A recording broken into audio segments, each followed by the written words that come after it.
Okay, so first up, what do I mean by bad? As a qualifier for art, especially, it's pretty subjective. What I mean is art that isn't good, at least not traditionally. Something that's divisive, rough around the edges, obscure, was unsuccessful, unpopular. You get the idea. And I'm not implying that things that are popular can't have value, but if you want to connect to something deeply or motivate yourself to make art, I think you're better off finding something that was made with the audience as an afterthought over something engineered to appeal to the most people possible. So I'm gonna gush about obscure art for a little bit because although admittedly it can be a little ugly, it really inspires me and helped me better understand why I connect to art in the first place. When I say bad art inspires me, inspiration functions on two tiers for me. There's a general sense and a personal sense. For general, take the Olympics, for example. It's impressive partly because of how much better they are than me. I'm on the stands saying that's so cool, but there's no second step. This is kind of how I feel when I see highly acclaimed art. I'm impressed still, obviously, but it's too unattainable to want to act on that feeling. I can appreciate it, I just can't apply it to my own life. There's no accessibility. It can even be discouraging to recognize the talent gap between myself starting out and someone so far ahead of me. And this is where bad art comes in, because the second kind of inspiration is purely internal. It's personal. You're recognizing yourself in someone else's art. It's as if there's a sense of class solidarity, but for talent. Seeing something like this inspires me because of how much more approachable to me it is than this. I get the same sense of that's so cool, but then I also think maybe I could do it too. And to motivate yourself in taking first steps to make anything, you want as many of those maybe I can too's as possible. And to me, that's the point of inspiration, to act on it. A low barrier to entry is how you build confidence to try new hobbies. I'm way more likely to follow a cooking recipe from a home cook who says something like this. I think the printed recipe calls for a yellow onion. I'm just using this one because that's what I had. Because of how low stakes it feels. These little moments of relatability carry a lot of weight in feeling like you are the intended audience. This is what got me into street photography. It just seemed so accessible. With a point and shoot especially, all I needed was a camera and I could start taking pictures too. For me, the breakthrough moment though was seeing photos by Daido Moriyama. He's the primary photographer that inspired me because of how unprofessional and impulsive his pictures feel. And they feel bad enough that I got past the initial hurdle of questioning if I was good enough and then just started. I ended up shooting black and white film for the first time when I was in Japan not too long ago and got some shots that I'm pretty stoked about. Art feeling accessible is what keeps the cycle going. I saw those photos and they incited something in me. I wanted to recreate that and also felt like I could. Unpolished, messy things remind me that someone else made them, someone just like me, and this sense of fingerprints or personality that's injected into art happens way more often in low-budget DIY spaces, so I highly encourage exploring them. And if something is too accessible, it's easy to be dismissive of its value. You know, I could have done that, or anyone could make this. That's a great takeaway to have because, yeah, anyone can, so do it. Be derivative of something even, especially if you're just starting out because everyone is. I think of this Mary Oliver quote from her essay collection Upstream all the time. In art, there is no neutral place. In regards to creativity, if you aren't working with it, you're working against it. And you're working against yourself. To feel that urge to make something and stifle it is such a disservice. And now more than ever, that call to be creative is everywhere. Liking things can be so impulsive and immediate. If you watch something or play a game, hear a song, see a picture, read someone's Substack, and really enjoy it, and then proceed to not direct that energy anywhere, you're doing yourself a disservice. Even if it's technically bad, whatever comes out of that is coming from a pure place, and that is never a bad thing. To reiterate, art feeling human is important, and with passion projects, it's easy to be reminded of the person who made it, sometimes literally. A great example is Wandering Eminon. It's this manga I really love. I'm not going to talk about it, but at the very end, there's a section of the author talking about why they created this character, and I just find it so charming to know that I'm reading the culmination of someone's lifelong fantasies. Is Kenji Tsuruta a household name? No, but the people that he does reach have a much more profound experience with his work. It oozes passion, and it really melted me to be reminded that artists' intention can stem from self-fulfillment and not always be profit-driven or about popularity. In a lot of cases, they still do succeed, but the success is an after effect of people responding to authenticity, the same way that Kenji, that cooking channel earlier, has 1 million+ subscribers. It's not despite him being authentic, it's because of it. I think we're seeing a lot of this in the digital age with influencers versus traditional celebrities, and it's the same as before, where with the Olympics you're in the stands looking in versus in this case you're on the same stage. It's not a new idea. There's entire film movements that focused on working with non-actors so that the performances would feel more natural. One that I just watched the other week was this movie Beyond the Infinite 2 Minutes. It's this low-budget time travel movie that was shot in one take. It's really DIY, really charming. I liked it so much that I was going through the credits afterwards to figure out who made it, and found out that the writer has this 20+ year history of working on time travel short films and writing credits on other time travel movies, directing his own, just this lifelong relationship to the art itself. And I found that so humanizing, so heartwarming, and that intention comes across so much in the final product.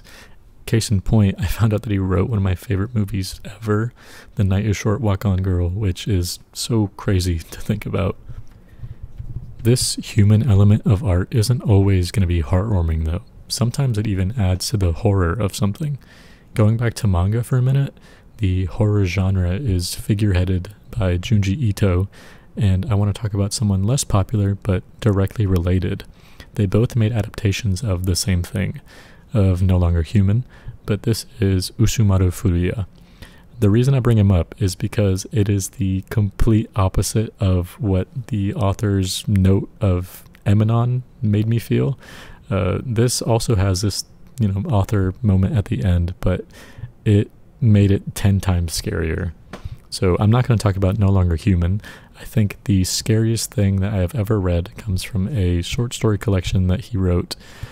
It has 30 views, so we are getting pretty deep in the horror manga iceberg. I'm not going to show anything, don't worry, but the epigraph, he kind of talks about how his process was his hand was so injured that he had to tape a pen to it in order to draw, and that he went into this project with no outline and just let the pain guide him. And he is drawing very not nice things. So the fact that someone was like in this mental state, making something that depraved, feeling literal pain and having first person thoughts while all that is happening is really unnerving to think about, and like unsettles me even now. So the reason that I bring this up, aside from it being like the opposite of Eminon, is because horror as a genre actually has a lot of, it's essentially known for a DIY approach. So many cult classic movies are horror movies, and one that I saw recently that I think is a great example is Skinamarink. It's something accessible but elevated. It was getting a bit of buzz when it came out like a year or two ago. Anyways, I found it inspiring because it's so bared back and skeletal. It's essentially just a handy cam and a house, and they were able to create terror out of liminal spaces and refusing to show faces. Technically, anyone could have made it, anyone with a house and a camera, but having the vision to push boundaries is the inspiring part.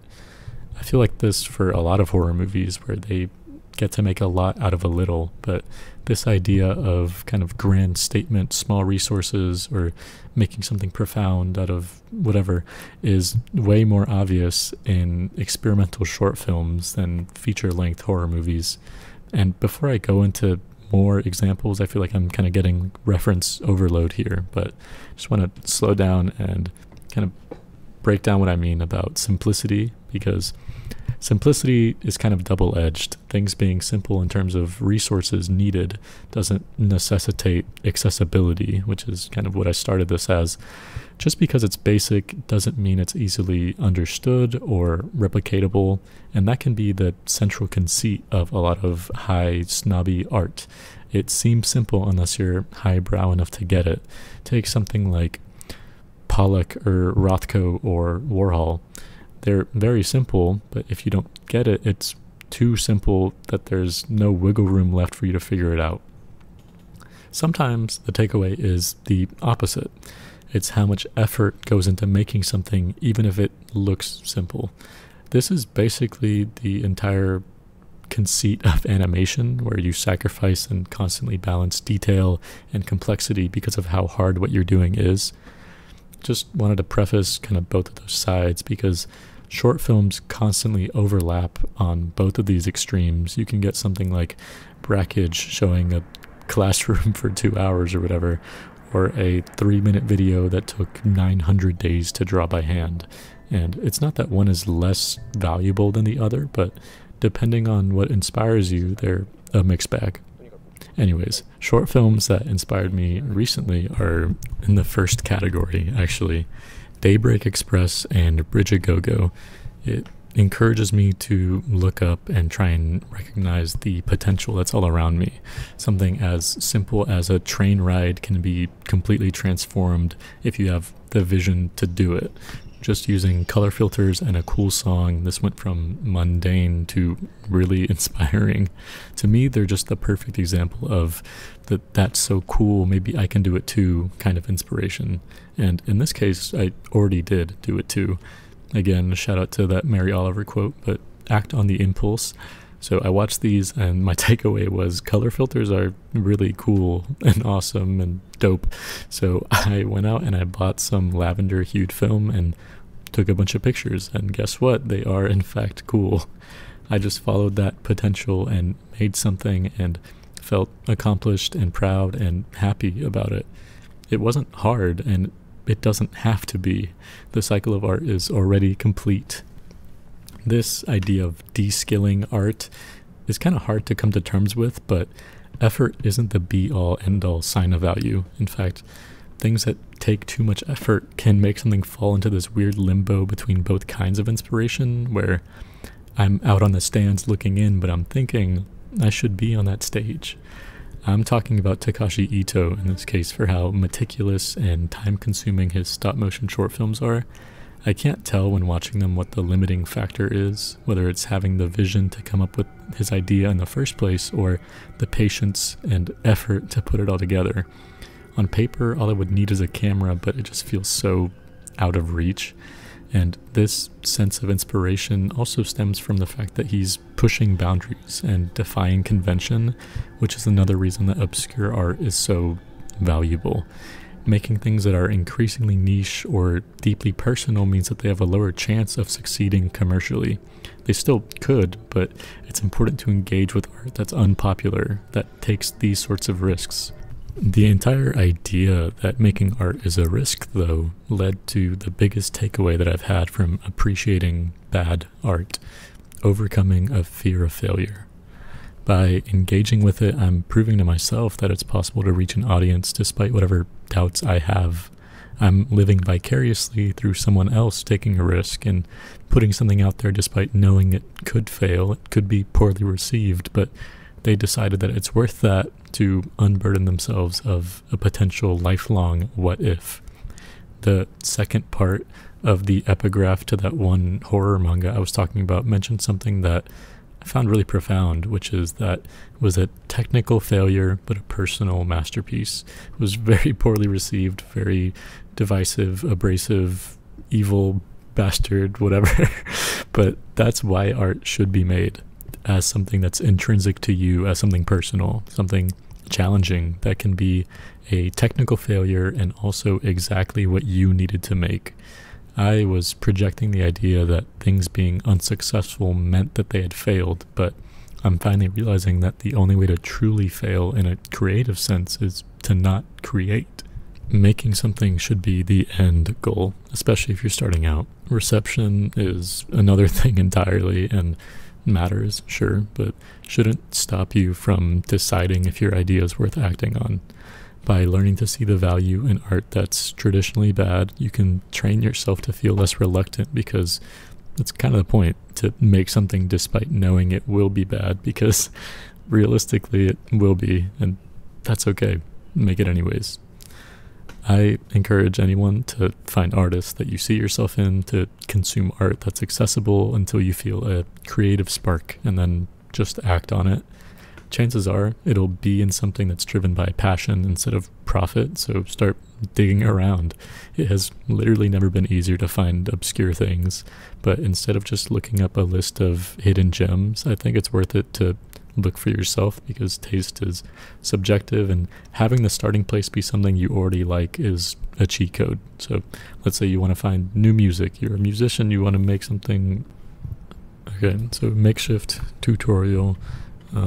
If you want to make music, for starters, there's like a ton of DIY stuff. Like Outsider Music is like a really easy way of just random like DIY goofball stuff. There's a ton of gems, like shout out to the Space Lady, but let's start somewhere popular, you know, not bedroom pop. Let's go to Sweet Trip. 500,000, you know, whatever. All you want to find is appears on. Compilation albums are going to be your best friend. So Drummond Bliss is one that I've already listened to. Painter from New York is one of my favorite songs, period. It's so sick. But, you know, let's say you didn't know it, and so you went to find their other stuff. Color Filters, really cool band. Any of these could be stopping points, you know, if they're new to you. But let's just deep dive for a bit, just for the sake of example.